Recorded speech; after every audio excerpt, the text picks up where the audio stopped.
But if you gold's a paperweight, I said that's how he right, looks at gold. right. But if you tried to use Bitcoin as a paperweight, all your papers would blow away because it doesn't even have that functionality.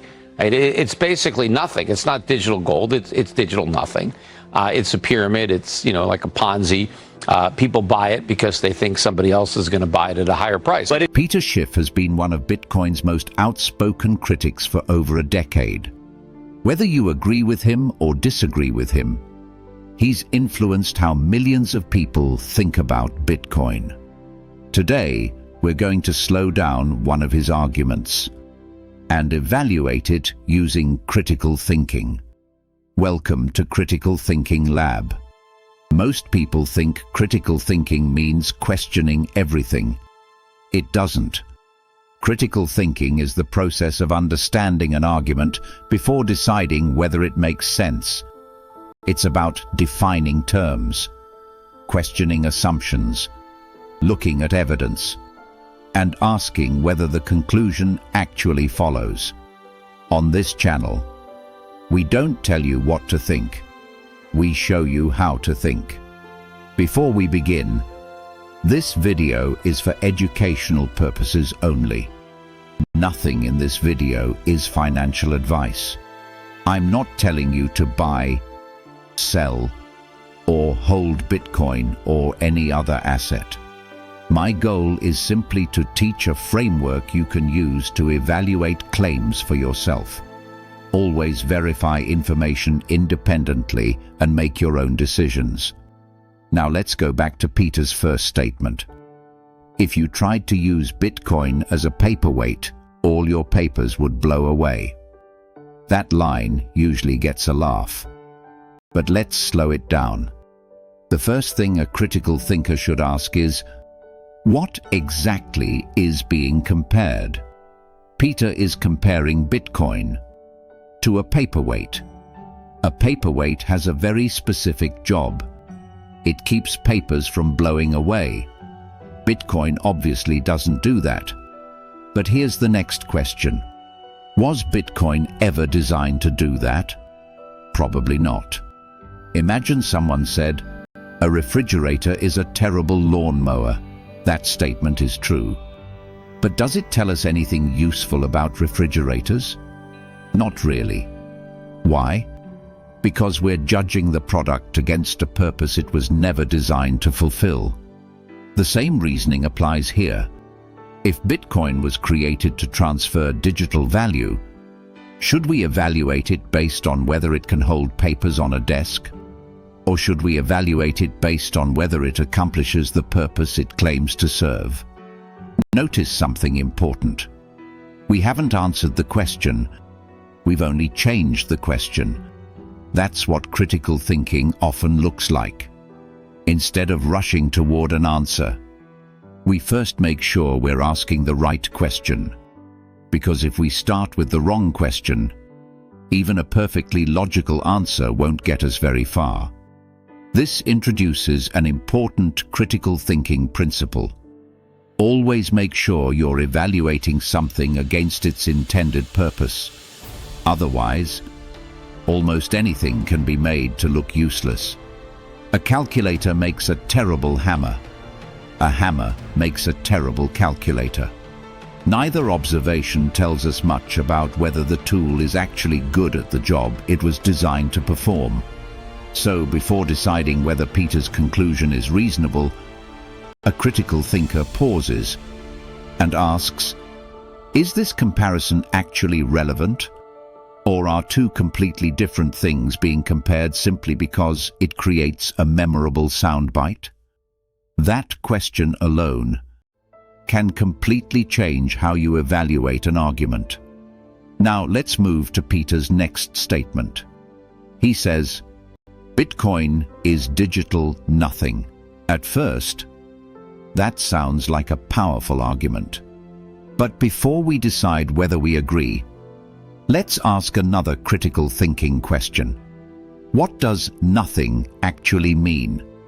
This might sound obvious, but one of the easiest ways to misunderstand someone is to assume we already know what their words mean. Think about it. If someone told you, That car has no value. You'd probably have questions. No value to whom? No resale value. No sentimental value. No transportation value. The statement isn't very useful until the terms are clearly defined. The same thing is happening here. When Peter says Bitcoin is digital nothing, what exactly is he referring to? Is he saying Bitcoin has no physical form? That's certainly true. Bitcoin is digital. So is your online bank account. So are the photos on your phone. So are the files stored in the cloud. Being digital doesn't automatically make something meaningless. Maybe Peter means Bitcoin has no intrinsic value. That's a different claim, and one we've explored in another video. Maybe he means Bitcoin has no utility. Again, that's a different claim. Notice what's happening. One short sentence actually contains several possible arguments. Before we can evaluate the conclusion, we first need to understand which conclusion is actually being presented. This is one of the biggest habits I want people to develop.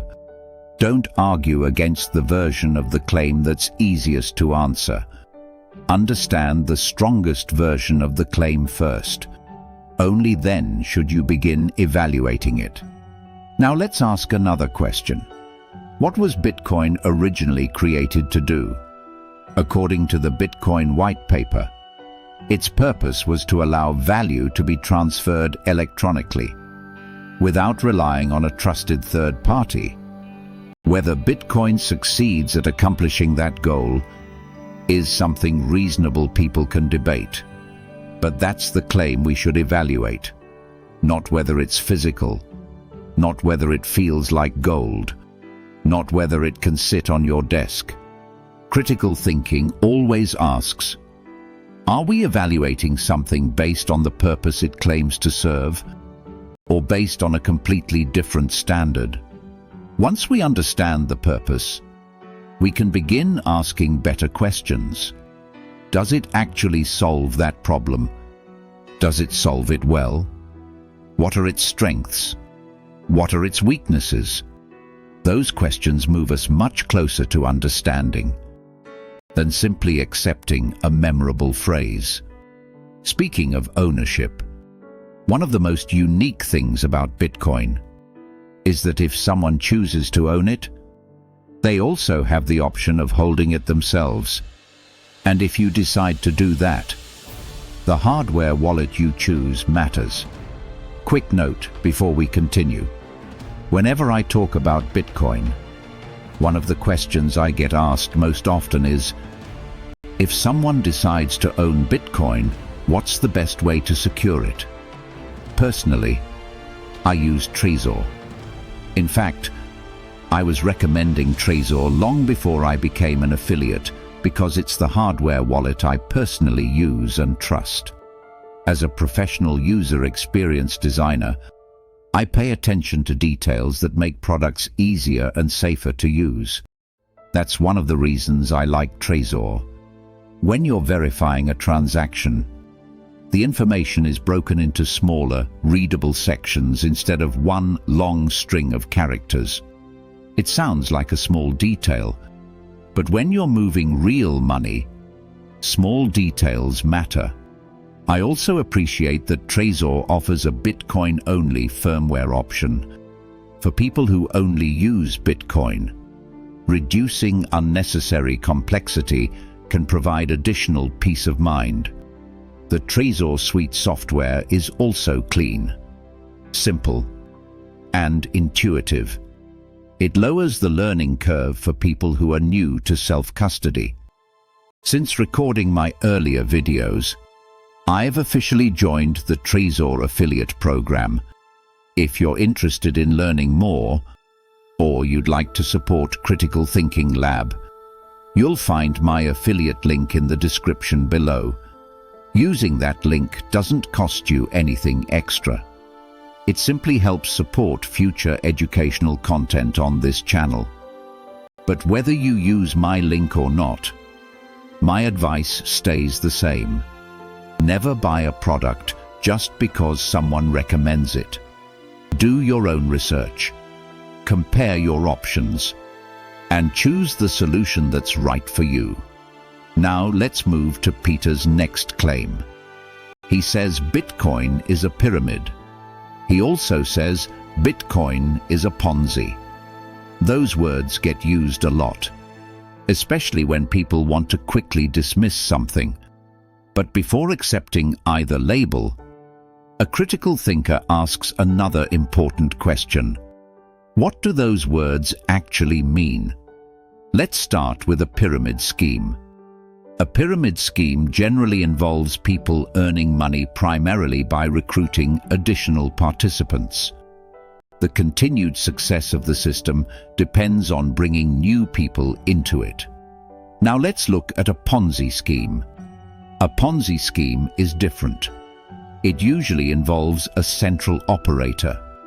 That operator promises returns to investors. Instead of generating legitimate profits, money from newer investors is used to pay earlier investors. Notice something. Both of these terms describe very specific types of systems. Their definitions, and definitions matter, because once we understand the definition, we know what questions to ask. Instead of immediately deciding whether Peter is right, let's evaluate the claim together. If someone says Bitcoin is a pyramid, a critical thinker might ask, who is recruiting participants? Is recruitment required for the system to continue operating? Are participants compensated for bringing in new buyers? If someone says Bitcoin is a Ponzi, a critical thinker might ask, who is the central operator? Who is collecting everyone's money? Who is making promises of guaranteed returns? These questions don't assume an answer. They're simply the questions we need answered before confidently applying either label. This is one of the biggest lessons in critical thinking. Don't let emotionally powerful words replace careful analysis. Always ask, what evidence would need to exist for this conclusion to be justified? That's a habit you can use everywhere, not just with Bitcoin. Now let's look at Peter's final statement. He says, people buy Bitcoin because they think someone else will buy it at a higher price. There are certainly people who buy Bitcoin for that reason, just like there are people who buy stocks, real estate, gold, artwork, or collectibles, because they hope those assets will appreciate over time. But here's another question worth asking. If some people buy an asset hoping its price increases, does that automatically explain why everyone owns it? Or could different people have different reasons? Maybe someone owns Bitcoin because they believe it's a hedge against inflation. Maybe someone values the ability to self-custody their wealth. Maybe someone wants to transfer value internationally. Maybe someone is simply curious about a new technology. Or maybe someone is purely speculating on price. The important point isn't deciding which motivation is correct. The important point is recognizing that one explanation may not account for every participant. Critical thinking encourages us to be careful about broad conclusions, especially when they're based on limited observations. Instead of asking, can I think of one example that supports this claim? Ask, does this explanation account for the entire picture? That's a much harder question, and usually a much better one. Today we examined 4 different claims. Bitcoin can't be used as a paperweight. Bitcoin is digital nothing. Bitcoin is a pyramid. Bitcoin is a Ponzi. And people only buy it because they expect someone else to pay more. Whether you ultimately agree with Peter Schiff or disagree with him isn't the most important takeaway. The real lesson is learning how to evaluate arguments carefully. Ask whether comparisons are relevant. Define important terms. Question assumptions. Look for evidence. And make sure the conclusion actually follows from the reasoning presented. Those skills don't just apply to Bitcoin.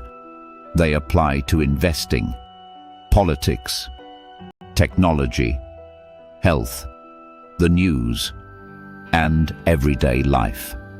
The mission of Critical Thinking Lab is simple. We don't tell people what to think. We show people how to think. We teach tools that help you identify flawed reasoning, question assumptions, and analyze arguments with clarity. If this video helped you think more clearly, please consider liking the video and subscribing. New videos every week.